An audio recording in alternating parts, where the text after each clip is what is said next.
My name is Sean Connolly. I lead the TIC program at CISA. Thank you for coming back from lunch. And we're going to do a presentation, Trusted Internet Connections, the TIC3 Secure Teleworking presentation. Just a quick background on myself. I lead the TIC program at CISA. I've also supported the CDM program at CISA, the Einstein 3 rollout. More recently, I was one of the authors on the IT modernization report to the president, and also supported the NIST Zero Trust Special Pub that came out last year. Next slide, please. On for the agenda, we're going to discuss the background, the history of the TIC initiative, the impact of the telework security challenges. We'll review the telework guidance itself. We'll review the service provider overlays and then talk about next steps. Next slide, please. And we're in the background. Let's begin. So we should be on slide 4. Slide 4, OMB update to the TIC program. OMB memo 1926 was released in September 2019. It talked about a new strategy, allowing agencies to explore new opportunities for controlled expansion of their perimeter. Architectures allowed for alternative ways to define the agency's boundaries and perimeters through use cases, and ultimately discuss telemetry, the visibility, to come back both to the agency and to CISA. And understanding that shift from securing the single network boundary to distributed secure architecture is the most fundamental change in the updated policy. The policy begins that transition to multiple boundaries and trust zones, allows guidance to be iterative and adaptive for broader interpretation authorities, and rescinds the old TIC memos. Next slide, please. So let's widen the aperture for a moment and talk about other IT mod initiatives also. Mentioned the NIST Special Pub 800-207 Zero Trust Architectures. First draft was released in September of last year. More recent one, I believe, in February. It talks about the evolving set of cybersecurity paradigms, moving network defenses from static network-based perimeters, focused toward the users, the assets, and the resources. Same time, GSA Enterprise Information Solutions Acquisition Vehicle, identified in the report of the President IT Modernization as the primary acquisition vehicle for government modernization. EIS encourages SD-WAN, Zero Trust, 5G, Internet of Things, and cloud-based security solutions. Then turn to CISA. Einstein, the operation known for the National Cybersecurity Protection Service, NCPS, they've begun to pilot their cloud log aggregation warehouse, allowing to receive cloud telemetry. The CDM program, continuous diagnostic mitigation, pushing to have our tools to monitor agency cloud environments. And also within the CISA program, which I lead, released that TIC3 draft set of core documents we'll talk about a little bit in December. Then more recently released a telework guidance in April of 2020. Next slide, please. So the TIC3 documents I mentioned that released in December, these were 2+ years in the making. We had collaboration from over 50+ agencies and a number of interagency working groups. We also had multiple meetings held with each of the GSA EIS vendors. Then we also had deep dives and one-on-one meetings with cloud providers, security vendors, and agencies, and then a number of pilots also. The documents you see, we grouped them into 2 categories. The first 2, the guidebook and the reference architecture, we consider to be strategic and programmatic. Then the security capabilities handbook, the TIC use cases, and the overlays themselves, we consider those to be operational and tactical, and those will be used more often by the agencies. Next slide, please. And then in this year, when the telework surge happened, on March 22nd, OMB released Memo 2019, Harnessing Technology to Support Mission Continuity, directed agencies to use the breadth of available technology to fulfill service gaps and deliver mission outcomes. OMB's memo was positioned in a way to allow CISA's TIC PMO to think outside the box in terms of what we could offer to assist agencies during the telework surge. The TIC program office used this memo as our green flag. Next slide, please. So out of this, we released the interim telework guidance in April, as we're hearing from agencies and vendors that help if we release some interim guidance on how to use the core second, the documents I mentioned a few slides ago. The Questions were, what were some solutions and architectures that would be considered in line with the spirit of that draft core guidance? It's important to understand this interim guidance is not part of that key document set. It's also important that the audience is familiar with those documents, the core documents, before leveraging the Telework guidance. Ultimately, we plan to use the lessons learned from this guidance as we build out the remote user use case, which I'll talk about in a little bit, and which we plan to release by the end of the year. Next slide, please. Now we'll go into some of the Telework impacts, security challenges, and strategies. Next slide, please. So these are some general statements that reflect some of the discussions we've had with agencies. Workers are geographically dispersed. We know that dispersed workforces cause agencies to implement more cloud-based, remote user, and teleconference solutions. One agency we talked to mentioned that with this increase through the Telework surge, they've had over 900% increase in use of their collaboration platform. They've had over 250% increase in their workplace as a service, and almost a 500% increase in the use of their VPNs. And those are the type of discussions we have with multiple agencies, and so we recognize that through the surge that there are opportunities for us to help agencies with the new guidance. Next slide, please. Same time, the surge offers some new security challenges. On the left side, you see that traditional castle and moat the last 10 years, the old TIC2 architecture, where everything was trusted inside the castle and the bears were at the perimeter. Security is built around protecting against website browsing or vulnerabilities in the DMZ services, for example, like a buffer overflow and binding DNS or SendMail. But we don't hear about those attacks as much anymore.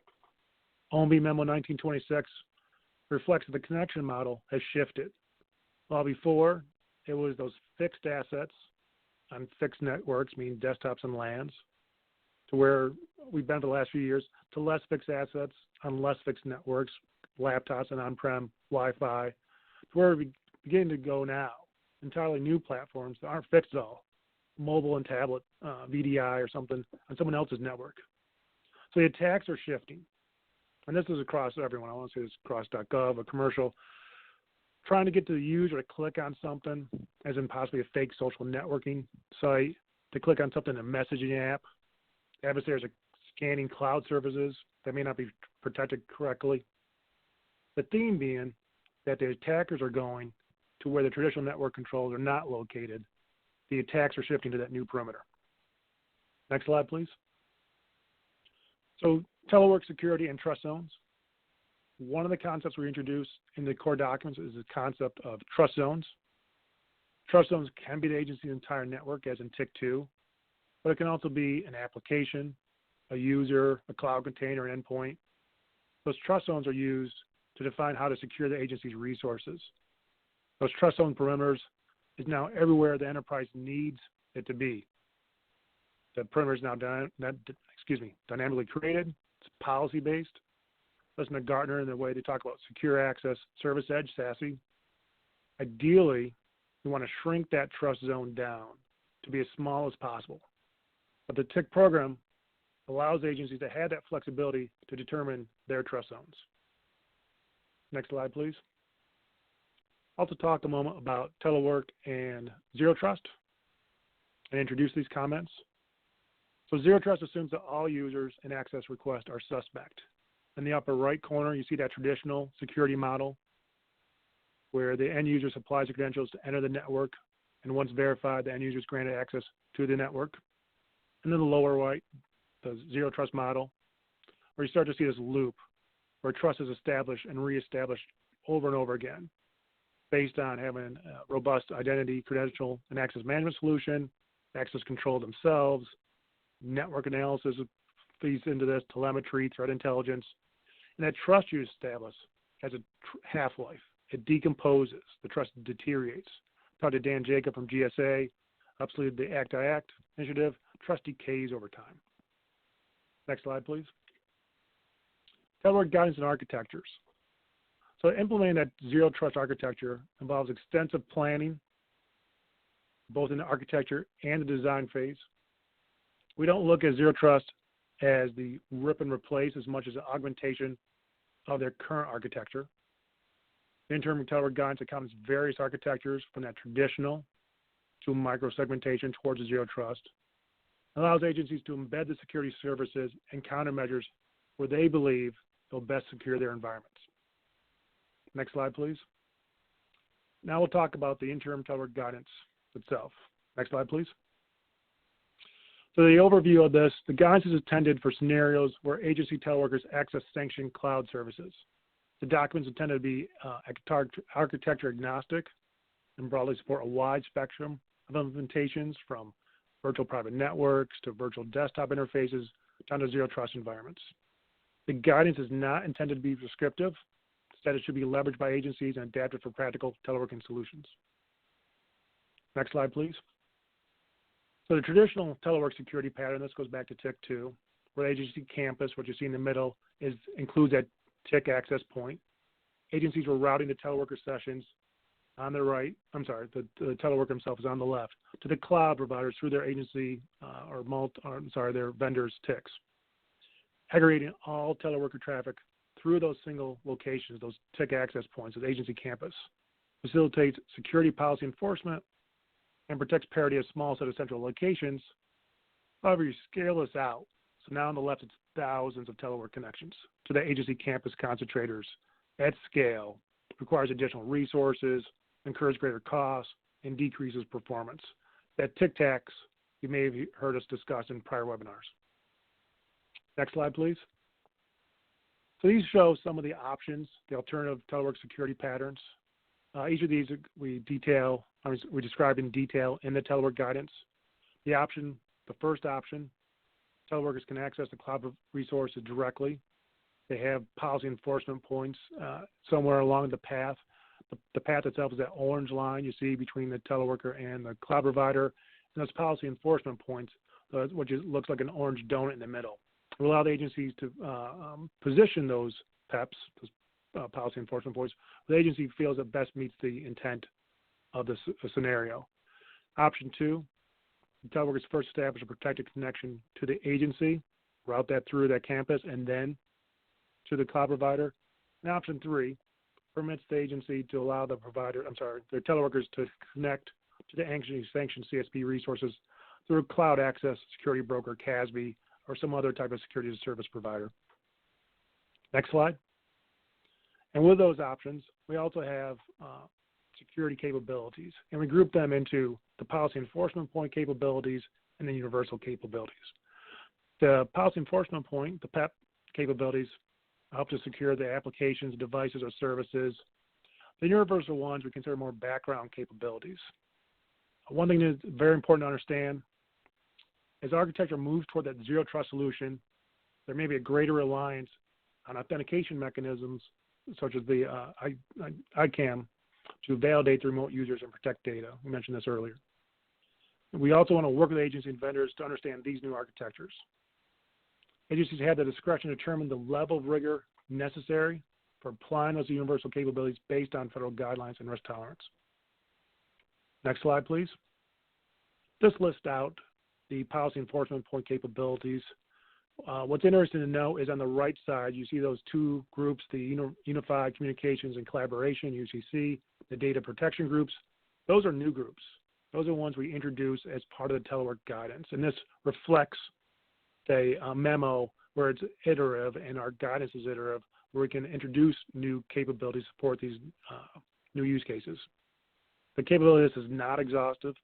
Additional security capabilities may be deployed by agency to reflect their risk tolerance, early adoption of security capabilities, maturity level of the agency itself.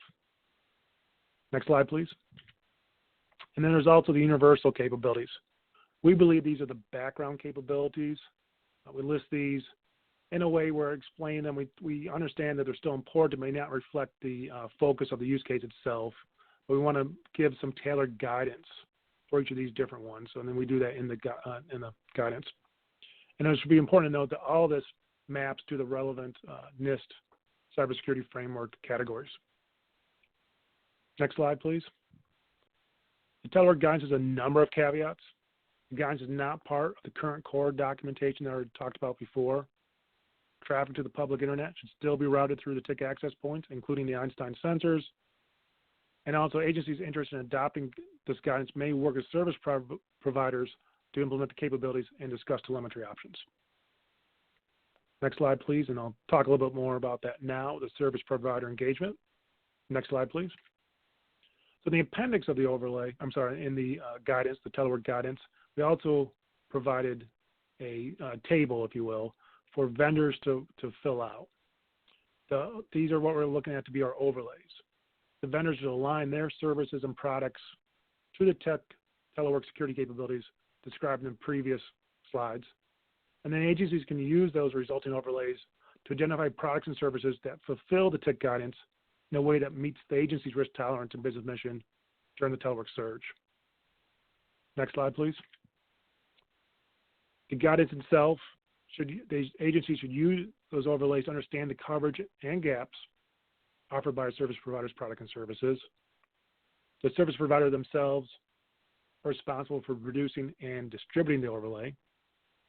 The overlays will vary in content and appearance, as service providers are expected to customize the CISA template to suit their needs. And it's very important that agencies understand CISA does not adjudicate or endorse a specific overlay. We do not attest to the strength of mapping or validate the implementation itself. Next slide, please. Okay, next steps. So you may have seen this slide earlier. Before it had the use cases, the security capabilities, and the overlays on the left side, and then the right side was the risk management products that the agency produced. This interim guidance sort of fits in the middle. It takes segments from each of those, the use cases, the capabilities, and the overlays. It takes a little bit from each of those. Agencies can still use that for the risk management solutions. It's important to understand this guidance is intentional. It's intentionally notional, It's conceptual, abstract, theoretical, to provide the agency the flexibility to interpret the guidance to suit their needs. Just to highlight, next slide, please. I want to make everyone aware that finalized the program documents will be released this summer of 2020. Those documents are available on our website. I mentioned remote user use case. We'll talk about that in a little bit. That's not part of that core set. So what we've done with that interim Telework guidance, we're going to use that to build out remote user use case. That one's going to be a little later on. The guidance that we're releasing in December and the final will be released this summer includes the reference architecture, the guidebook, traditional TIC use case, the branch office use case. Next slide, please. This slide talks what I just mentioned before. So we are right now in phase 1. We've had all that documentation released in draft form. Once we release that in final form sometime this summer, we look at that as our green flag. Once that guidance is released, then we can move on to phase 2 and to phase 3, where you start working on those other use cases. The phase 2 focuses on the use cases defined in the OMB memo. Phase 3 is the potential use cases. A lot of people have talked about doing a zero trust use case. There's other ones also out there. So we want to make sure that everyone understands we are right now at the cusp of ending phase 1 once we release the documents, and then we can move on to the other use cases. Next slide, please. Also on our website, we have a frequently asked questions, and GSA was nice enough to host a longer version of this webinar on their YouTube channel. I just want to make everyone aware of those 2 products. Next slide. Okay, that wraps it up. If you have any questions, please reach out to the TIC PMO at tic@cisa.dhs.gov. For media inquiries, you also have the URL there. I think that concludes it for me and what I was going to present. At this time, I'm going to want to thank the ATARC team for the opportunity to speak on TIC. I'm going to turn over to the next session, which will be a video. Thank you.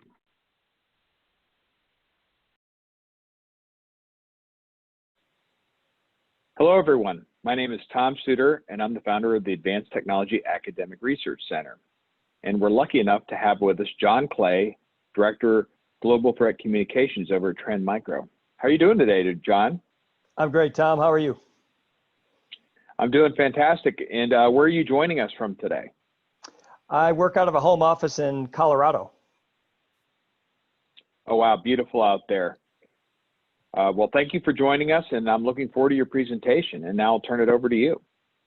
All right. Thanks very much. And appreciate you giving us the opportunity to share with your audience today. My topic today is common threats to cloud security. So Trend Micro has been working in the cloud for many, many years now. A lot of our research and researchers around the world have been looking at the threats that could be targeting cloud and cloud infrastructure. So today I want to share some of these areas that you might help if you are in and dealing with cloud infrastructures at your organization. First thing to talk about is S3 buckets. As many of you have seen headlines in the news, a lot of S3 buckets seem to get compromised. A lot of that is in due part from, and I'll talk a little bit later about this, but misconfigurations. But this is an actual example of one that we had seen where the victim's website, the attacker actually analyzed it. So in a lot of cases, what these attackers are going to do is just use some open source tools to find S3 buckets out there on the internet. In this case, the site's virtual hosted style URL allowed that attacker to recover the Amazon S3 bucket name. So you can see here the bucket name is foobar, which is kind of interesting in and of itself. But the attacker can easily take over that bucket name, test it to see if it's world writable. In a lot of cases, these are. In this case, it was. And what the criminal did in this case was actually install cryptocurrency miner on this S3 bucket server. So he was able to mine cryptocurrency for a period of time until the organization was able to identify it and find it. So again, when you're thinking about your S3 buckets and your cloud servers out there, make sure that they are configured properly. We'll talk about that. This is kind of interesting. Obviously, one of the things that criminals do when they find these S3 buckets out there and cloud servers out there is try to exfiltrate the data that is existing on those and residing on those servers. And this was actually a warning to the owner of this S3 bucket saying, hello, this is a friendly warning that your Amazon AWS S3 bucket settings are wrong. Anyone can write to this bucket. Please fix this before a bad guy finds it. So this person is purporting to be a good person. They found it. They're alerting the owner. This is one of the examples that we've seen. We actually at Trend Micro have been analyzing S3 buckets for a while now. Our telemetry data indicates the continued activity of attackers. In this figure, you can see in the second half of 2019, we matched a lot of activity around exfiltration patterns that we see out there in organizations that have these servers that are open to the internet. So you can see that. So S3 buckets, certainly, this is probably the one that you see most in the news that comes up on a regular basis when you're thinking about cloud, but it's by far not the only area that we're going to talk about. Another area that's a challenge, new tech, new challenges, I call this. As we all know and have been living in this industry and with technology changes all the time. If you look here, Amazon Web Services was founded only in 2006. Microsoft Azure was founded in 2010. So relatively new technology that is out there. And that obviously causes some challenges. You can also see here when Amazon came out and started offering new services, you can see it kind of exploded in 2019. There's 165 different service offerings in AWS. Think about that as a practitioner and somebody who has to manage these types of infrastructures. They're new, you have to learn it, you have to understand it, and that's where we start seeing a lot of challenges for organizations because people that you can't go to school, for example, you're not getting a university degree around this stuff these days yet. Hopefully we start seeing that in the university programs that are available. But now you have to kind of learn it either through the vendor or through education services that are out there. Another area you can see Docker just around in 2013 and Kubernetes just came out in 2015. So all of these new technologies and new ways that organizations are rapidly adding into their infrastructure and into their organization, their networks, these are all challenges for people because again, your administrators have to first learn and understand what is going on. They have to understand what are the challenges in implementing. How do you configure these things? How do you manage them? What are the day-to-day requirements needed to make sure that these things are secure? And that becomes a challenge because like I said, not everybody has been fully educated on these. There's certified on them, et cetera. That's going to take a lot of heavy lifting for a lot of organizations. We have one of the organizations we recently acquired is Cloud Conformity, who looks at misconfigurations. And you can see here in their analysis, when they analyze their customer base, looking at that, and the product actually looks for misconfigurations, we see 230 million plus misconfigurations found per day. So obviously, this is the big challenge that organizations have. And when you look at those as I mentioned earlier, those S3 bucket, when you see in the news that these have been compromised and the threat actors have been able to exfiltrate data from them, in most cases, the reason they were able to get access to it is because somebody misconfigured it.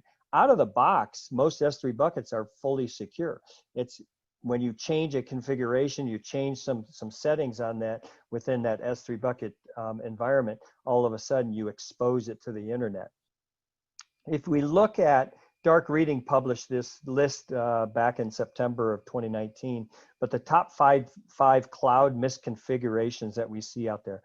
First and foremost, storage access. So if I'm storing data in the cloud and I have misconfigured access to that storage, again, like an S3 bucket or something in Azure, then it gives access to the actors out there.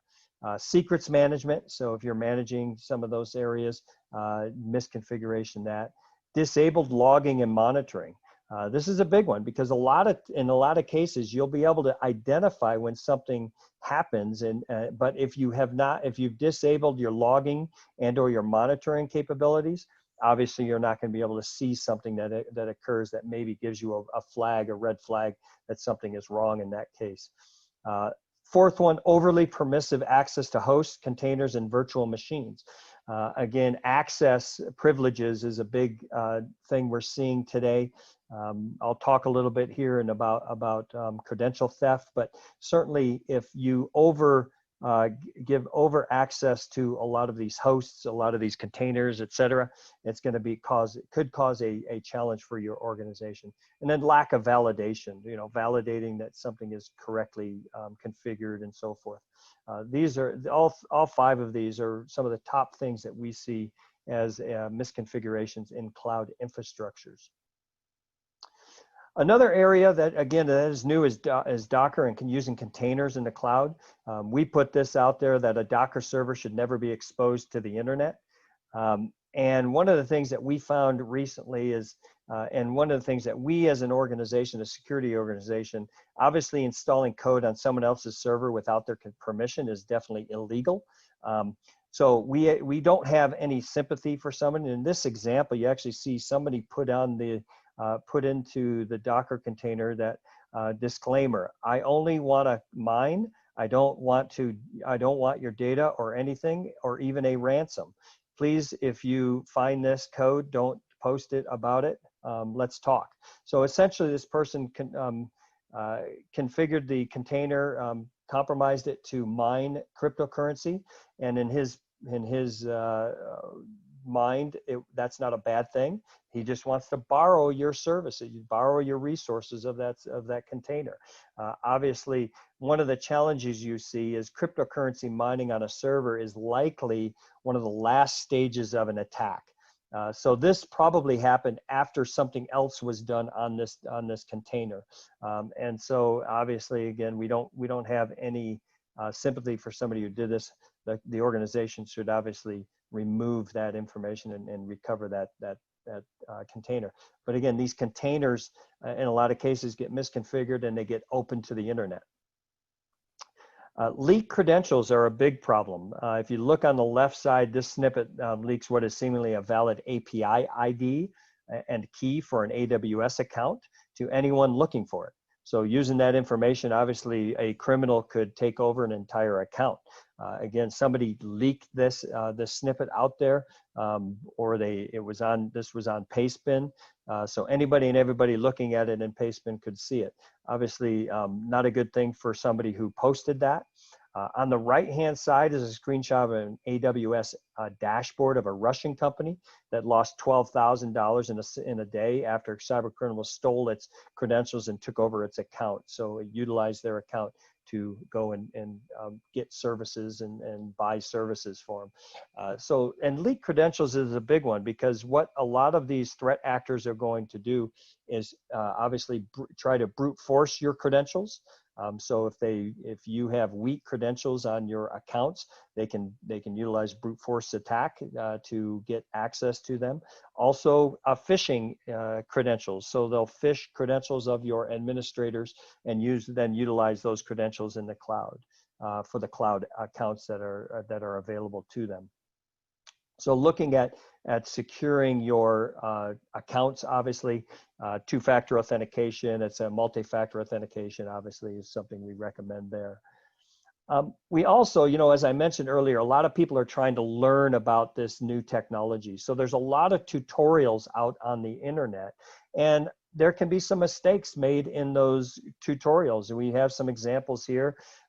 Someone put in there that like hard coding credentials and source code files can be attributed to tutorials catering to beginners who want to learn new service on some cloud platforms. So while these may be benign, they could be giving bad information and bad practices to the person who is trying to learn it. So obviously, what we look at here is make sure that you're getting your information from reputable sources.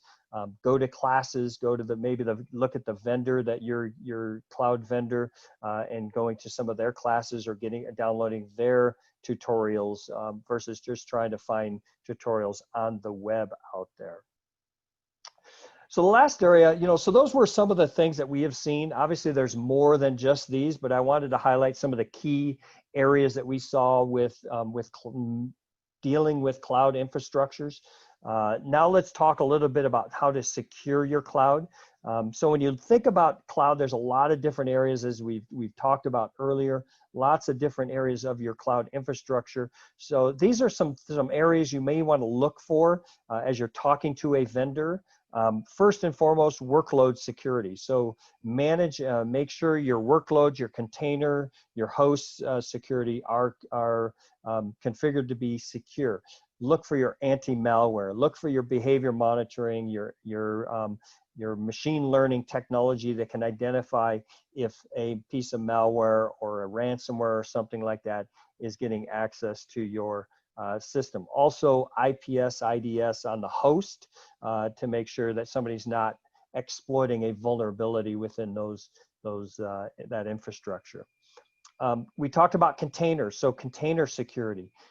Looking for security for container images, all aspects of container security.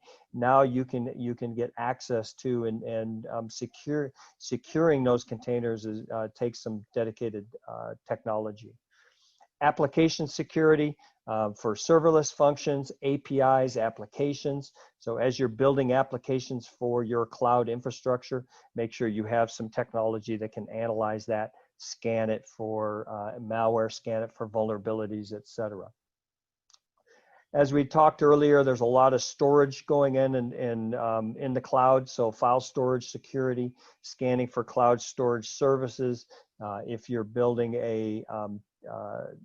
any cloud services where you're going to store critical data, you want to make sure you have that secured. I mentioned conformity. This is where you can actually scan your accounts to see if you have misconfigurations. It can even alert you if a misconfiguration occurs. So if somebody does something to your configuration and it violates some of the areas that we feel should be make it insecure, we can alert you in that case. So look for technology that allows you to do that.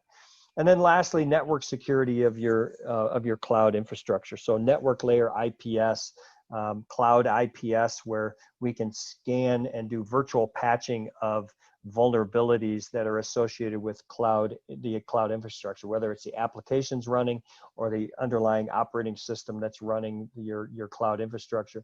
We'd be able to scan that for any exploits that are targeting that the vulnerabilities of that infrastructure. So all of this is kind of a holistic approach. You can look at capabilities, talk to your vendors about the technologies and capabilities they have to secure your cloud. And remember, cloud is not just one small thing. It's made up of many, many different parts and moving parts. So you want to have a capability that can give you all this, as well as single pane of glass to be able to analyze and manage the application and all of the areas that you're doing with cloud. So with that, I want to turn it back over to Tom. Thank you very much. Thank you, John. That was very interesting. I learned quite a bit there. Thank you. That was John Clay, Director of Global Threat Communications at Trend Micro. Thank you for your attention, and we'll get back to the rest of the program.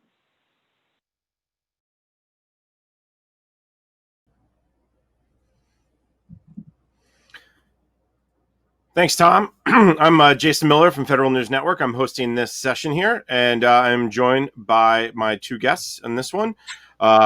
Steve Schlarman, from lead portfolio strategist from RSA, and John Phoebus, the CISO, Chief Information Security Officer at NRC. John, did I get that right? Phoebus?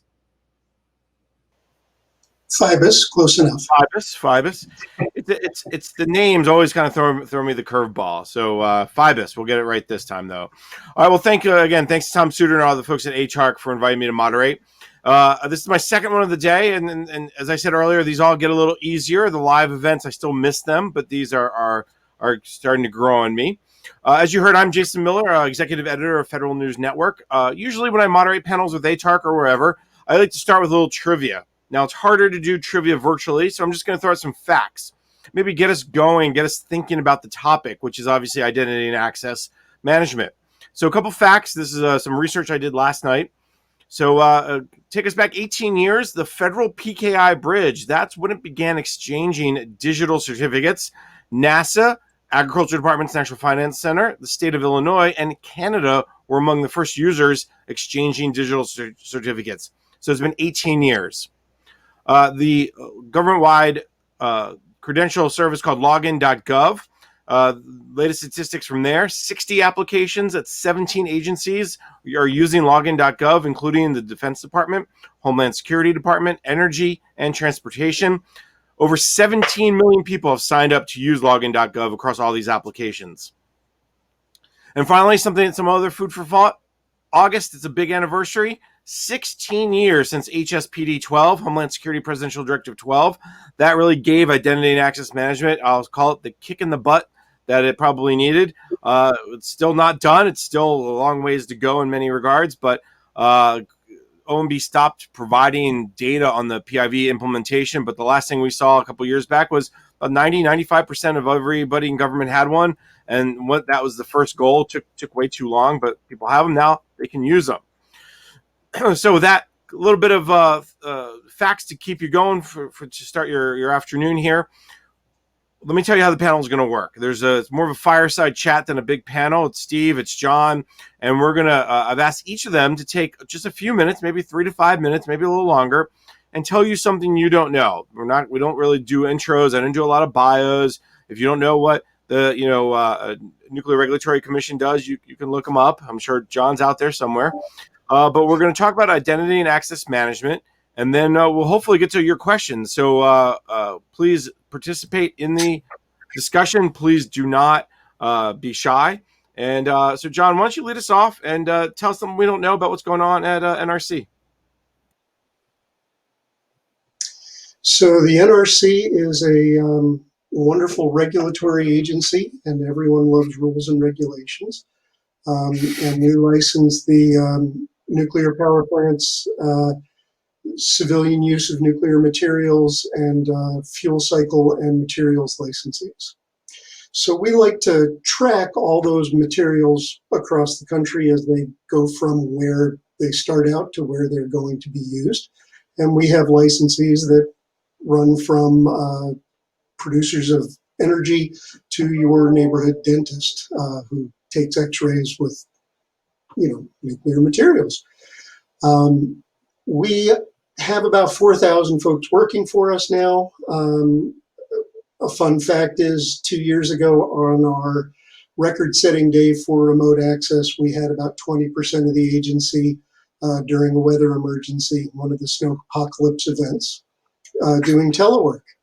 Now, routinely, we have about 98% of our agency logging in on a daily basis through a variety of our mechanisms, VPN, virtual desktop, and we have a couple of web portals for Microsoft 365 and some other BYOD applications. So we are trying to make sure that we know who is logging in, what data they are accessing, and we like to really make sure what data they're supposed to be accessing. And therein lies our link into identity and access management.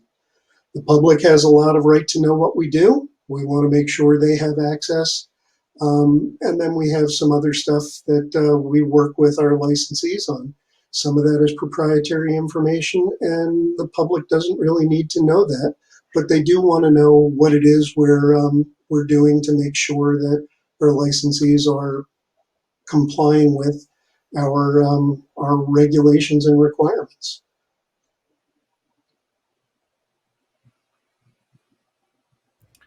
All right, so a couple things. Was a quick end. No, it's fine. It's the muting. You gotta balance the muting. Before we move over to Steve, let me just do a quick follow up. When you talk about the numbers of people who are teleworking, as you said, on the most busiest day a couple of years ago, it was 20% during a snowstorm. Now routinely it's up to 98%. And you talk about the different approaches: VPN, VDI, web portals. Give me a sense of how you, from a CISO's perspective, you had to get comfortable with this real quickly, and you had to say, okay, how do we make sure they have access but securely, because not having access was not an option with the pandemic. That's correct. So we were fortunate in that we spent the past year and a half rolling out our last refresh to Windows 10, included getting everyone laptops. So we started out in a really good position. We had a laptop for everyone. Because of the cyber sprint back in 2012, we already had 98% of our employees using their PIV certificates for login and identity management. We also, because of, we have a lot of folks that move around the country doing inspections, mobility was a big thing for us. So we knew that not everyone was going to take a laptop inside a nuclear power plant or inside a fuel cycle facility. So we had a number of containerized solutions that were working on people's cell phones and on people's tablets. So we already had a lot of the plumbing in place. What we really needed to do was increase the amount of bandwidth that we had, and we were able to do that quickly. So fortunately, we had a lot of proactive thinking going on for the past several years. And from my perspective, we had already done a lot of that risk acceptance, risk balancing to make sure that we knew who was accessing, what kind of identifier we had, and how to manage their access to different pools of data. So we just had to turn some additional access on and focus on the numbers.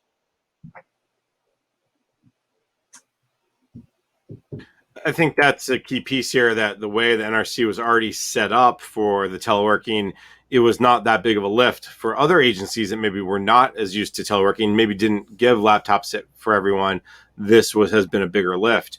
Let me bring in Steve from RSA. Steve, go ahead.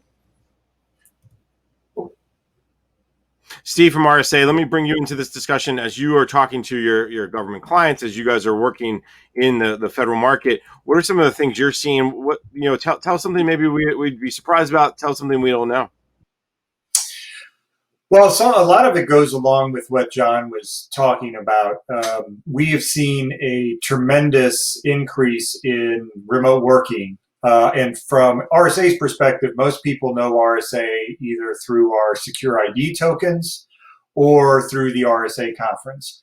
But we also have several other products that provide us some visibility across the other areas of risk and security. What we've seen this year is really this increase in remote working, and John was very lucky in having that, as he said, the plumbing in place. We've had some agencies that weren't as lucky.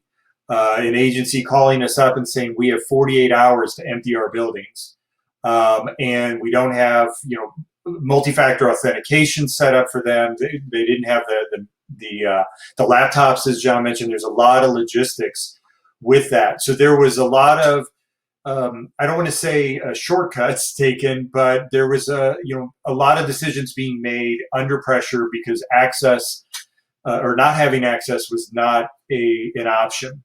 So we've seen organizations as they've moved to these remote capabilities, if they didn't have what I would term as the digital maturity within their operations to support that, they've now come back to what are we going to do as we unravel all of the decisions that we've made. And so for those organizations, like John that had done some of that risk acceptance, looked at the risks, understood what they were getting into when they started moving people remotely. Other agencies are now looking at, well, we took some shortcuts. Now we have to make sure that we understand what the risks are with giving this remote access. Did we have to take give privileges that were not in line? And so understanding all of those risk decisions is really what organizations now are starting to deal with, whether the agency had its infrastructure ready or whether they didn't. The agency then also has to go through that risk acceptance that John had mentioned earlier.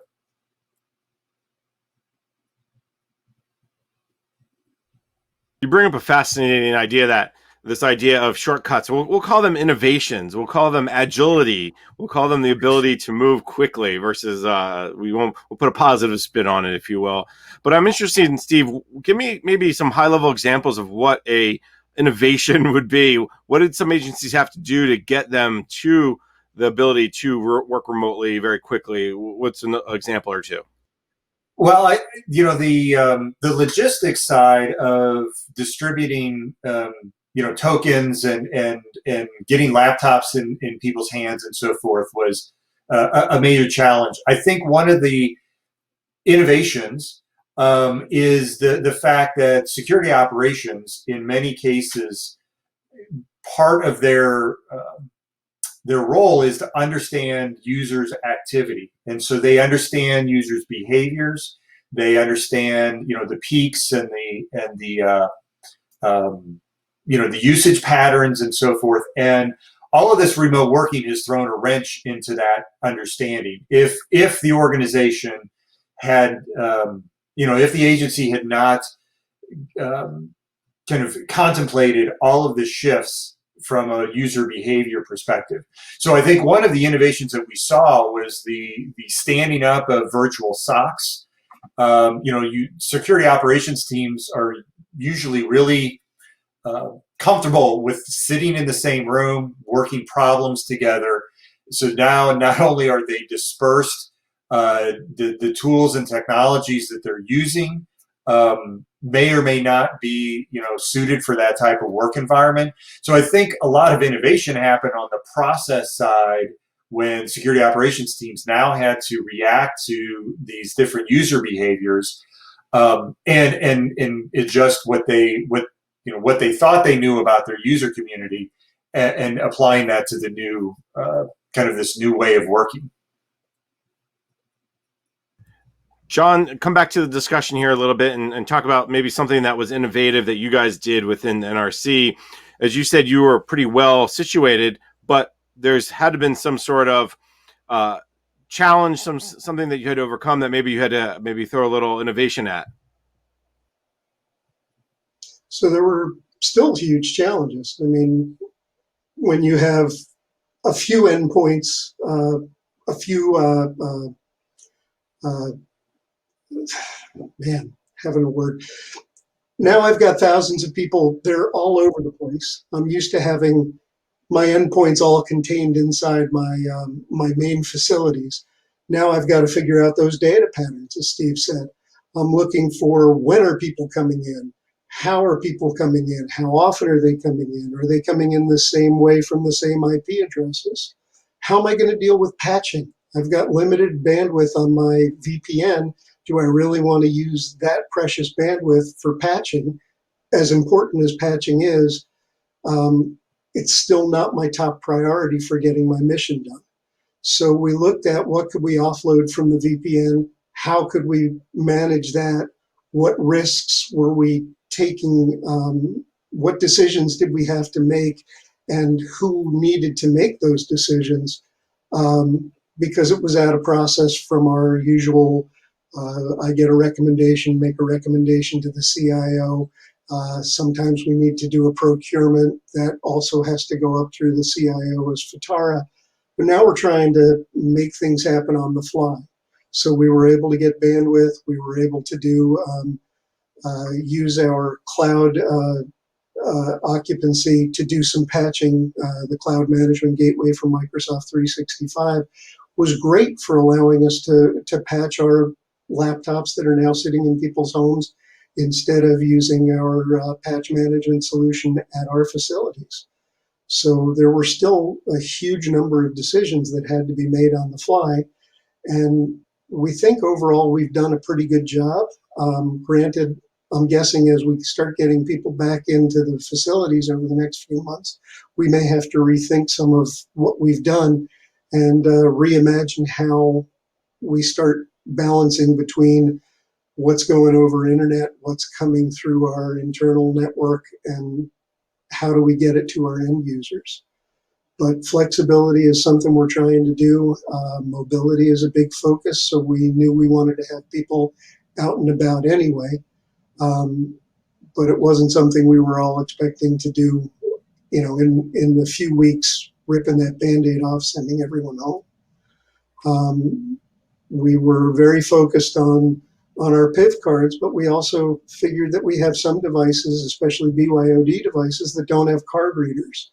So what do we do for one-time passwords? What do we do for token acceptance to make sure that people can log in? And fortunately, we had a few pilots going on. We expanded those pilots, and in a very unorthodox way, we picked a few solutions and went forward with them.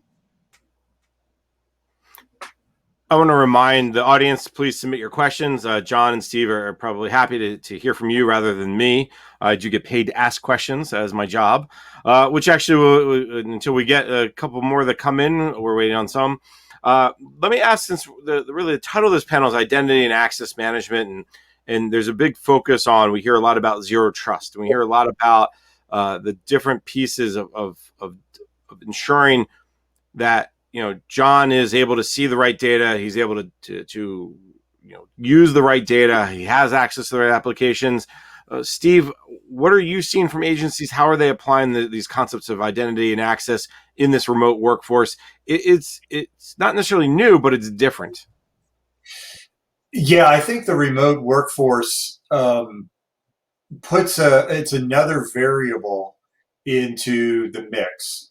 When you think of the concept of zero trust, and kind of John mentioned, when all the endpoints are inside and you can kind of control that environment, the variable of remote working just kind of disrupts a little bit of that concept, because now you have somebody working on their laptop in their living room with with those kind of those situations.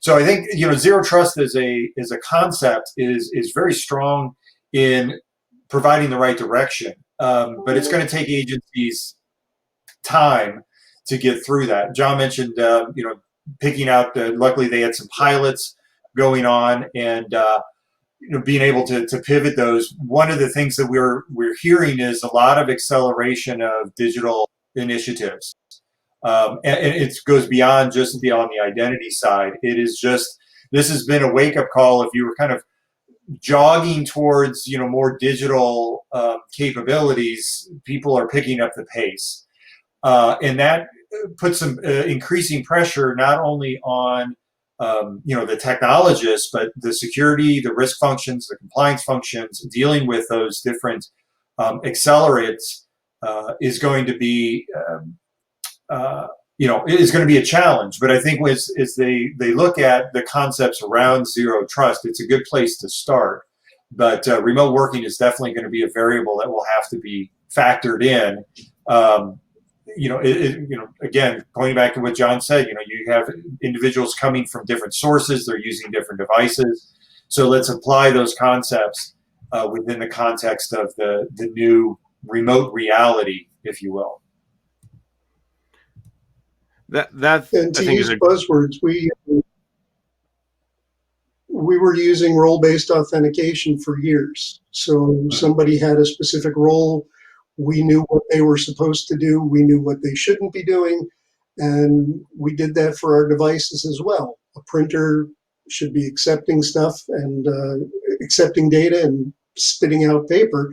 It should not be serving up web pages. It should not be doing DNS resolution.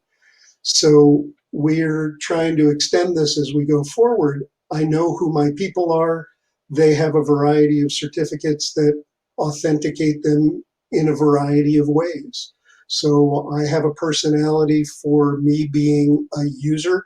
I have a privileged personality. I need to be able to distinguish between those two and what I would be doing is in those two roles.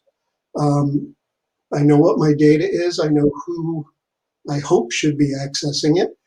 And I really don't want to manage the device. I want to become a service consumer rather than a service provider for securing each and every device. So I need a simpler way of figuring out who should have access to what and what looks normal and what should raise eyebrows. And it's just an extension of things we had been doing. You're right. It's something we have to think about a lot more quickly than we did in the past. So thanks, Steve. John, one of the things that comes to mind as you talk about this is a lot of us say, well, I'll work from home one day a week or every other week. And then I come into the network the same way. 4 days a week, I'm on at headquarters at NRC, and one day a week I'm coming in from my home in Virginia. But with the pandemic and saying basically work from home until further notice, maybe I'm going to go to, a place outside of my normal place. Maybe I'm going to be in the beach or in the mountains or wherever, a different state even, if I have, other issues I need to take care of, but I can still work remotely. Did you have that problem where somebody had to say to you or say to your staff, hey, John, I'm going to be working from, I usually work in Maryland, but for the next month, I'm going to be in Pennsylvania or in New York. Did that happen, or is that something that's easily solved? So I wouldn't call it a problem. It was something that we started noticing from our security operations centers, that people were moving around. And there were a number of reasons to do that. They were taking care of parents. They were getting out of states that had high response to COVID.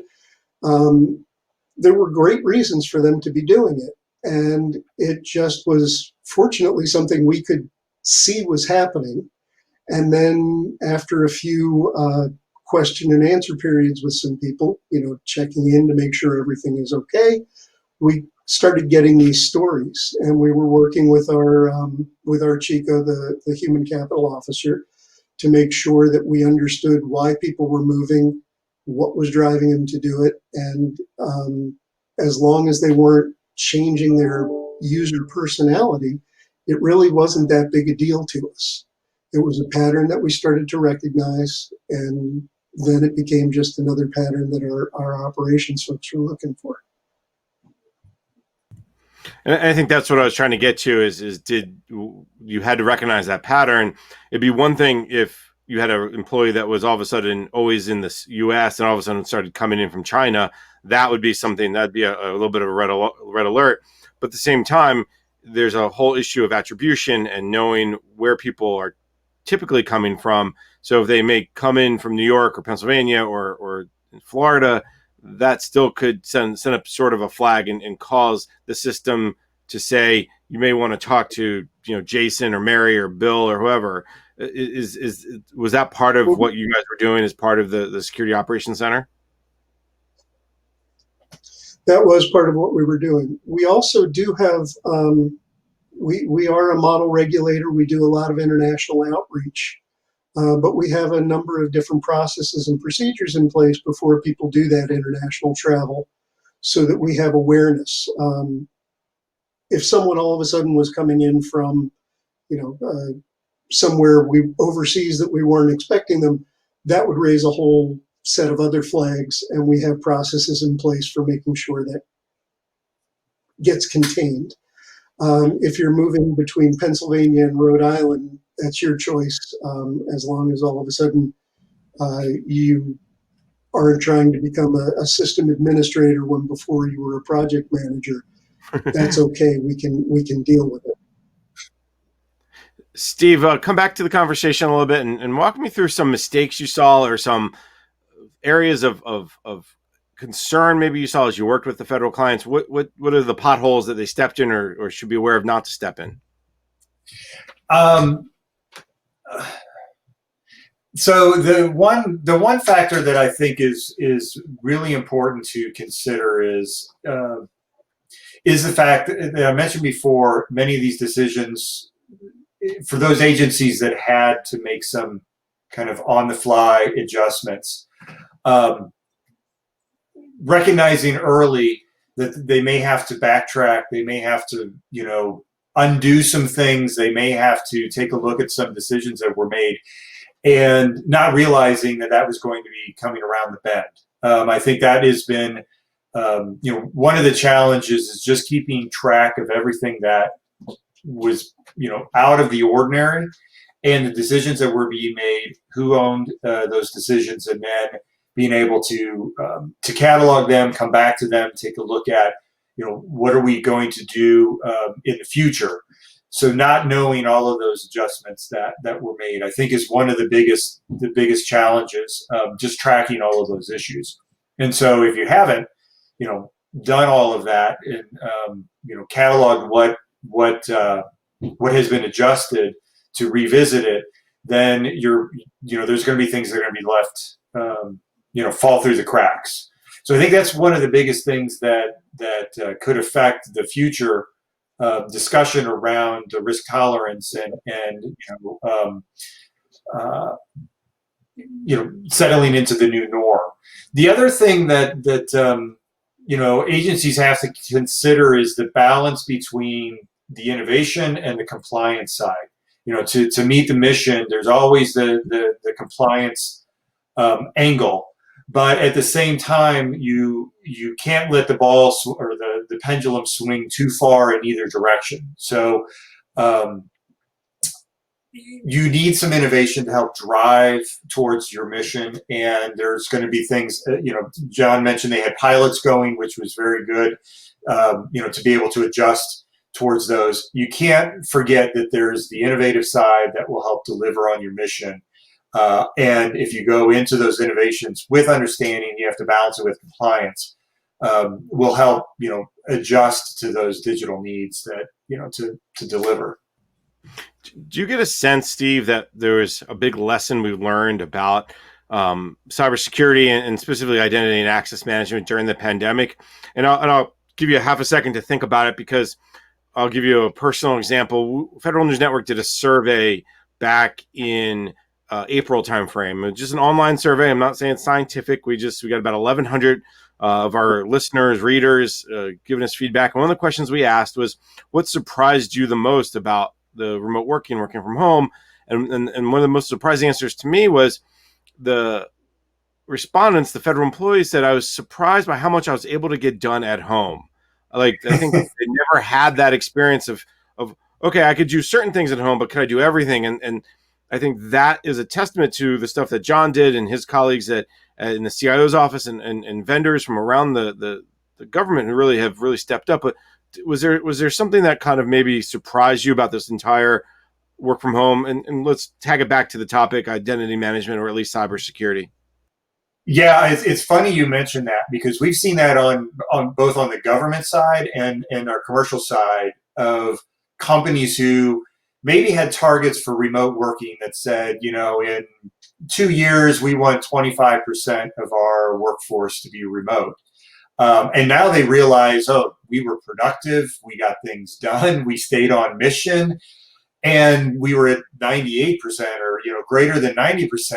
Do we, how do we rethink that as a future strategy? How does that affect, decisions and it trickles across all kinds of things, because, you look at real estate, you look at employee training, there's all kinds of things that you would have to adjust if you went that direction. And I kind of mentioned this earlier, is it's, this has been a tremendous accelerant for digital capabilities. And, we see it, in the government side, agencies understanding that these digital, like you mentioned, the productivity, there's some definite gains to meet our mission. We've seen it on the commercial side as well, that there's organizations that are now thinking, why are we spending so much money on commercial real estate when, our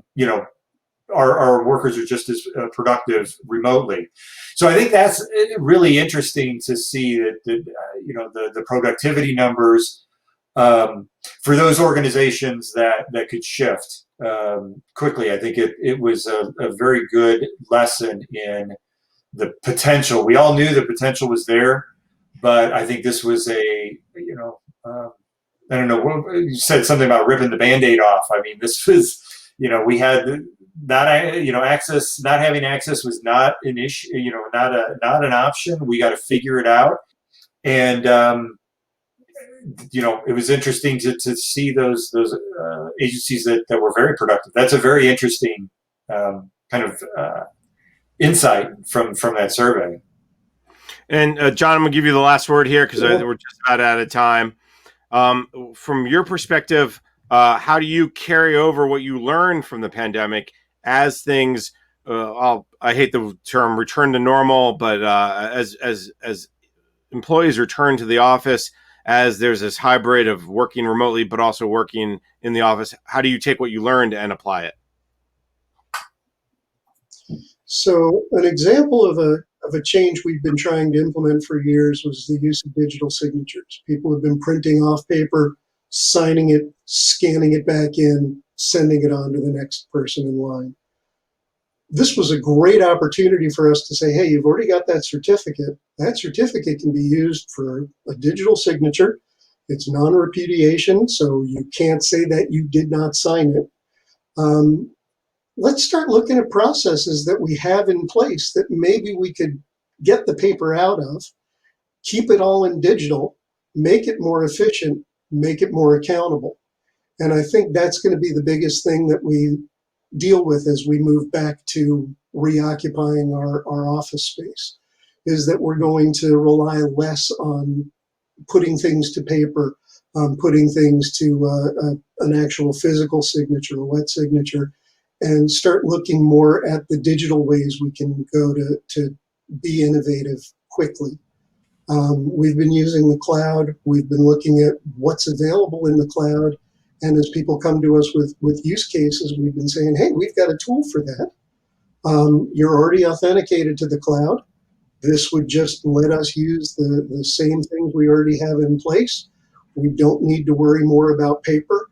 We don't need to worry about developing a brand new process. We can do a workflow online. And if we need to modify it, it's relatively easy to do. And with some of our tools, you, the end user, can set up the process that you need. You don't need IT to do that for you. and it's already built inside of our tenant. So from a cyber perspective, I'm very happy that that's where the data is going to stay. I loved what I heard this morning from Von Noga, the EPA CIO. He talked about, I haven't signed a document with a wet signature in 3 months, and I don't think I want to go back. So I think, John, you bring up a very great point that like maybe it's finally the kick in the butt. I'll go back to my original, that e-signature is finally needed. Gentlemen, this has been a fascinating conversation. I really appreciate your time, and I think I learned a lot. I hope our audience learned a lot. So I think, Steve, I think we get a video from you, or do you get a presentation next?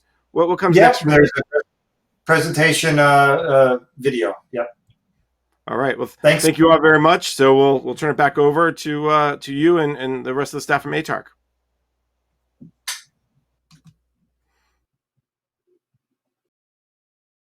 Hello, I'm Tom Suter, the founder of the Advanced Technology Academic Research Center, and we have Steve Schlarman with RSA today. He's portfolio manager over there, and he's going to talk today about managing digital risk in transformative times. And indeed, we have transformative times going right now. Welcome, Steve. Thanks, Tom. Thanks. I'm happy to be here. So yeah, it's I'm not going to use the unprecedented word, but it is a very interesting time that we are facing today. And RSA last year executed a survey. We conducted a survey across multiple regions and multiple industries. And I wanted to start there because we got some interesting insights from the respondents in the federal space. The first that jumps out is 83% of the agencies of the respondents were in active digital transformation, meaning that the modernization of government services is rippling across a lot of different elements of those agencies. They're automating tasks with technologies like machine learning and chatbots and advanced analytics, along with broader use of cloud technologies and this not only affects the workforce, but it affects the infrastructure as that digital footprint expands. The other interesting points from the survey were the top digital initiatives were moving workloads to the cloud, indicating that that movement to that technology platform. The work anywhere, which is obviously a big piece today when you have so many workers working remotely, and the trend seems to be going in that direction. And then the second, or the third digital initiative was expanding the digital footprint through the use of IoT. And that goes to the second bullet point of the agencies using different types of sensors and analytics to monitor the situations and help manage disruption to critical infrastructure.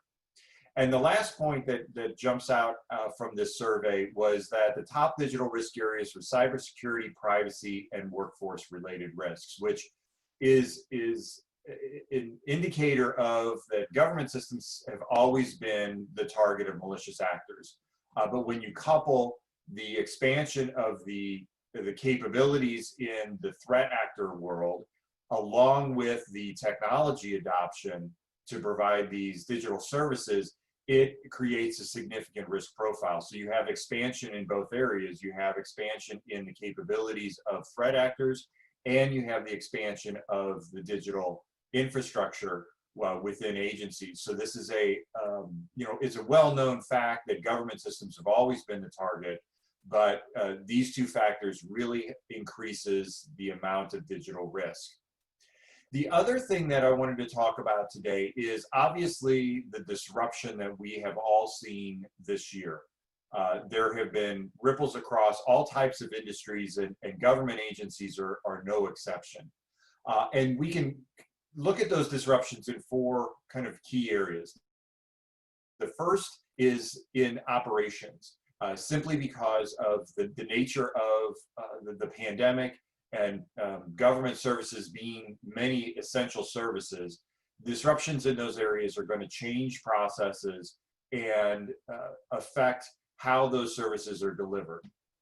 The second area is the workforce. We all feel this working from home. We have the school closures. You have this added area of anxiety that your workforce feels, and this is a major area of disruption. We also see that from the technology perspective, as you know, organizations, agencies, and companies alike are all using, you know, more remote capabilities. The third area that we've seen a lot of disruption in is the supply chain. Now, this depends on the nature of the disruption, depends on your industry, your region, and so forth. But this is one of the rare occurrences where disruption has affected all organizations across the globe, and therefore anyone that has some type of supply chain, whether it's physical or a digital supply chain, has felt some effects. And the last area is, I kind of alluded to this, is the perfect storm from a security perspective. You have the kind of fragile operations side, as this disruption is changing the way organizations and agencies work. You have the, unfortunately, the bad guys don't take the day off. And you have the element of using the pandemic as a way to be used in phishing campaigns and other types of attack scenarios.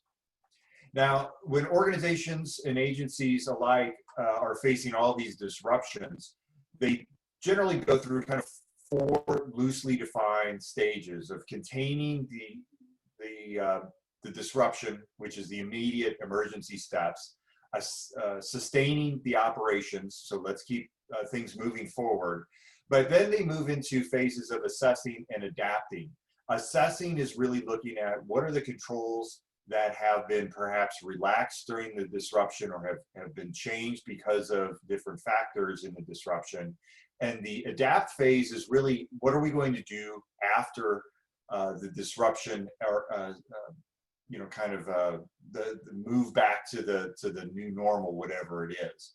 So we've seen agencies expand the remote workforce. We've seen agencies having to you know, manage continuity and vendor disruption. For instance, we've had you know, the reliance on cloud solutions, which was one of the top digital initiatives, actually helped within this situation. But all along these phases, agencies are making decisions and they're having to adjust their operations, their approach to risk, their approach to security.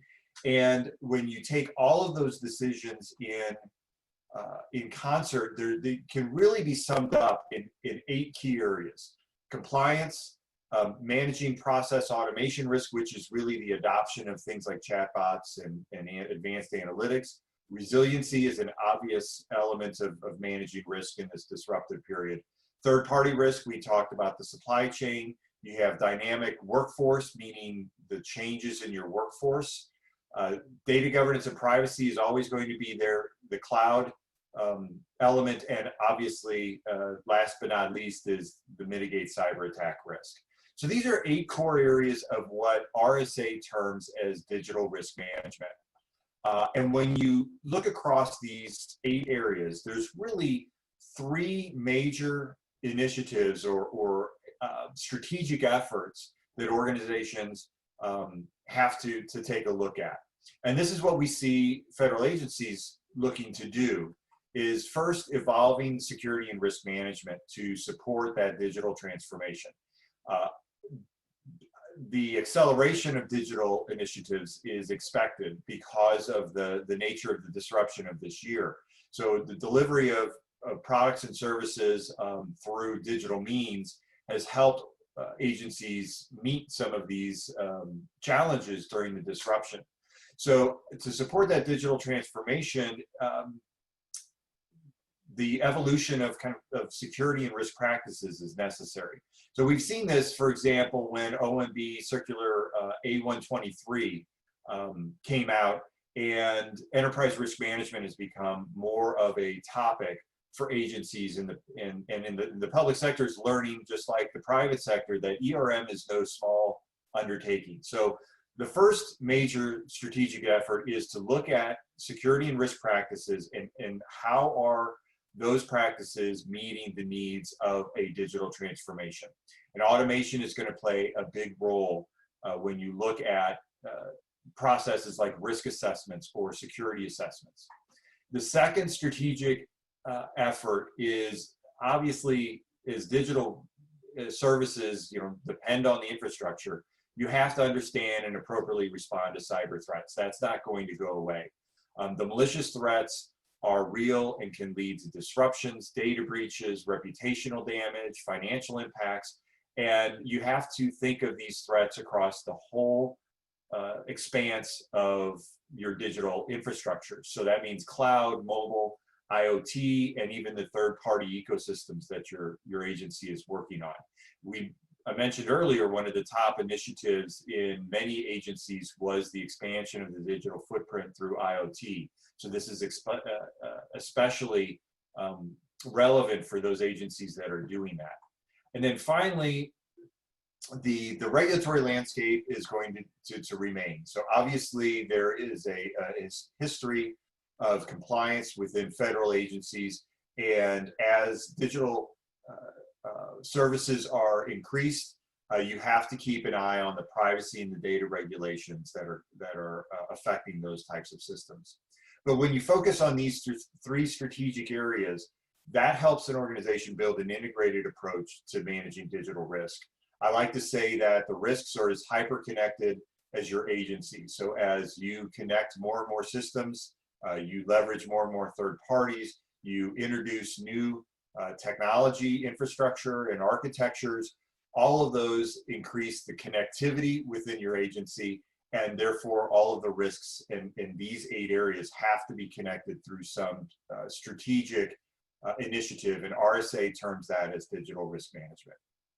So I appreciate the time to give you this overview of RSA's perspective on digital risk management. And Tom, I thank you for the time. Thank you, Steve. And I love your background. We'll have to get into that at another point about your guitar collection. That's Steve Schlarman, a portfolio strategist with RSA. And we'll get back to the rest of the programming.